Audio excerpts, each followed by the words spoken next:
Alors le bilan de 50 ans d'indépendance, de soi-disant indépendance africaine, il est pas beau parce qu'en fait il n'y a pas d'indépendance. Donc tout ça c'est des mensonges, c'est tout sauf la vérité.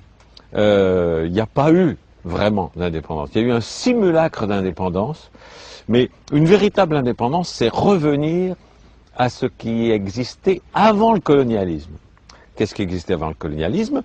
Des ethnies, des groupes qui étaient des nations, car chaque ethnie est une nation, et qui avaient des frontières totalement différentes de ce qui existe maintenant, des religions totalement différentes de ce qui existe maintenant, une culture totalement différente de ce qui existe maintenant, qu'on voit dans tous les détails, la façon de s'habiller, la façon de se coiffer, partout. Et tout ça a été colonisé. Et donc, à la décolonisation, qu'est-ce qu'il y a eu? Il y a eu un simulacre de décolonisation politique. Ça veut dire que les frontières qui ont été décidées par des gens qui n'avaient jamais mis les pieds en Afrique, quelque part en Europe, qui se sont partagés, comme ça, comme on partage un gâteau, ils se sont partagés l'Afrique, Kama, en disant, bah, tiens, vous les Anglais, vous aurez ça, nous les Français, on va voir ça. Ils ne sont jamais allés voir sur place, et ça donne des divisions épouvantables qui créent des guerres, parce que certains pays voient une ethnie au grand pouvoir faussement démocratique qui a été mis en place par les Européens, et d'autres ethnies, comme les Hutus et les Tutsis, qui se trouvent dominés, qui se trouvent maltraités par les autres, qui sont mis au pouvoir par les Européens, et donc des génocides et des conflits terribles qui n'en finiront pas. La seule solution, c'est le retour aux frontières précoloniales, aux traditions précoloniales, aux religions précoloniales, à tout ce qui était avant. Également dans la façon de s'habiller. Quand je vois des ministres et des présidents africains et de Kama habillés avec le costume cravate des colonisateurs, mais alors leurs ancêtres doivent s'arracher le peu de cheveux qui leur reste et se sentir trahis. Quand je vois ces ministres-là qui sont habillés en costume cravate, il faut qu'ils reviennent à la tenue traditionnelle africaine. Pourquoi copier le colonisateur qui est venu d'une façon sanguinaire piller l'Afrique, prendre les ressources, esclavagiser les gens? Et voilà que les ministres et les présidents africains, qui sont censés avoir mis l'indépendance, s'habillent comme les Européens. Ça, c'est une trahison. Déjà, c'est des traîtres à l'Afrique, parce qu'ils copient les Européens. Il y a quelques leaders africains qui ont le courage de s'habiller d'une façon africaine. Et tous les autres sont des traîtres à leur culture. C'est absolument inadmissible. Que lorsque on pourrait dire, avoir la fausse excuse, que dire c'est pour plaire aux visiteurs étrangers, on s'habille quoi? Alors, moi, j'ai jamais vu le président français ou le président ou le premier ministre anglais, quand des chefs d'État africains viennent, s'habiller en africain pour faire plaisir à leurs visiteurs. Donc, c'est deux poids et deux mesures. Mais la base de tout ça, c'est, je crois, le plus bel exemple, c'est Mao Tse-tung. La Chine était également colonisée, comme l'Inde, comme toute la planète colonisée par cette minorité minuscule européenne, qui par la force, par la violence, par le sang, a colonisé toute la planète. Amérique du Nord, Amérique du Sud, Afrique, Inde, Moyen-Orient, tout ça c'était des colonies. C'était les empires, l'empire britannique, l'empire français. Le seul qui a compris comment se débarrasser de tout ça, avec Gandhi un peu, mais encore mieux Mao Tse-tung, quand il a fait la révolution culturelle, et qui vraiment voulait se débarrasser de tout ce qui avait pu être influence européenne, colonisatrice. Les Japonais ont eu la chance de refuser l'accès de la culture non japonaise. Et c'est pour ça que le Japon, où je suis là, est un pays que j'adore, car eux, ils sont restés à l'abri de tout ce qui était pollution de la colonisation. Donc, la révolution culturelle, si Kama veut devenir indépendant, si l'Afrique veut devenir vraiment indépendante, elle ne l'est toujours pas. Elle n'est toujours pas parce que les ressources sont pillées par les grands conglomérats économiques européens et américains. Elle n'est toujours pas parce que les systèmes politiques qui ont été mis en place au moment de l'indépendance, qu'est-ce qui s'est passé?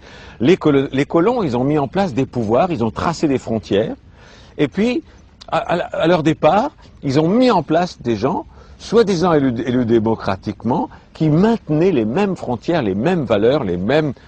Ce n'est pas de la décolonisation. Et sur le plan religieux, il faut que les Africains comprennent que leurs ancêtres qui ont été colonisés, qui ont été torturés, qui ont été massacrés pour les forcer à accepter la colonisation, ont également été torturés, massacrés et maltraités pour changer de religion. Les conversions au christianisme ont été faites par la force et par la violence. Alors, imaginez, et les ancêtres que vous avez, peuple africain, sont toujours vivants sur la planète des Elohim. Et ils vous regardent, et ils voient leurs descendants, vous, s'habiller comme leurs tortureurs. Ils voient leurs descendants aller dans les églises qui ont été mises en place par leurs tortureurs.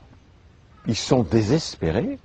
Si vous voulez retrouver la vérité qui est le culte de vos ancêtres, débaptisez-vous, apostasiez de la religion des colonisateurs, jetez les vêtements des colonisateurs, retrouvez les vêtements africains, retrouvez la culture africaine, retrouvez les religions d'avant la colonisation. Alors là, vos ancêtres vont vous regarder en étant fiers et en disant, tiens, finalement, nos descendants sont finalement indépendants. Pour l'instant, vous ne l'êtes pas. C'est des blagues. On vous fait croire à l'indépendance. Il y a un drapeau, il y a des... C'est des pantins, mais qui sont aux ordres des pouvoirs internationaux. Et vous le savez, en prenant un maximum d'argent qu'ils mettent sur des comptes en Suisse. Et en même temps, l'Afrique meurt de faim un peu partout.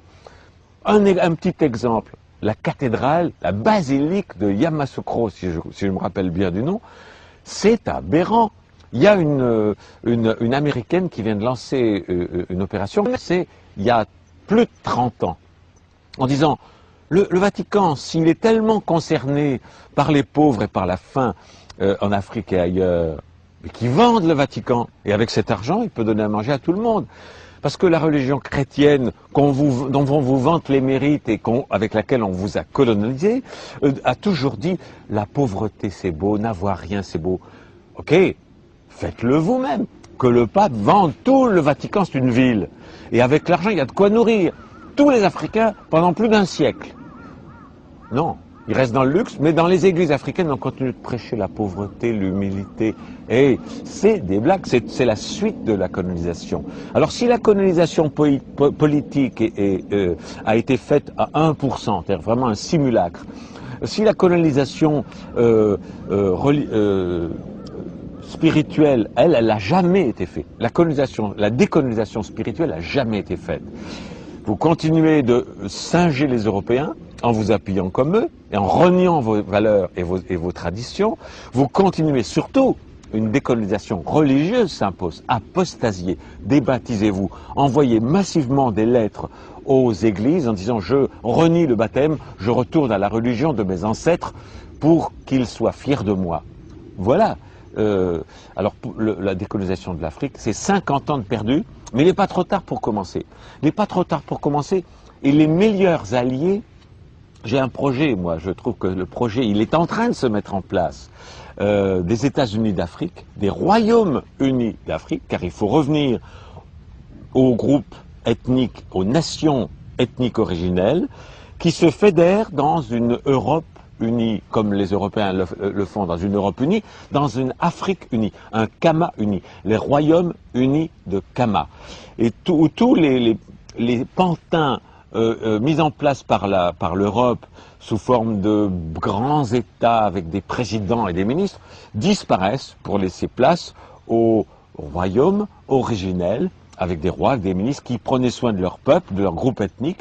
Tous ces gens-là fédérés dans une fédération des États de Kama, avec une monnaie nouvelle, l'afro, on peut l'appeler, ou le camo, une monnaie unique et la suppression de toutes les barrières douanières qui va aider à la suppression du plus grand cancer de l'Afrique, qui est la corruption. Car tout ce qui est importé, qui traverse des frontières, c'est une génération de corruption dont vous, Africains, vous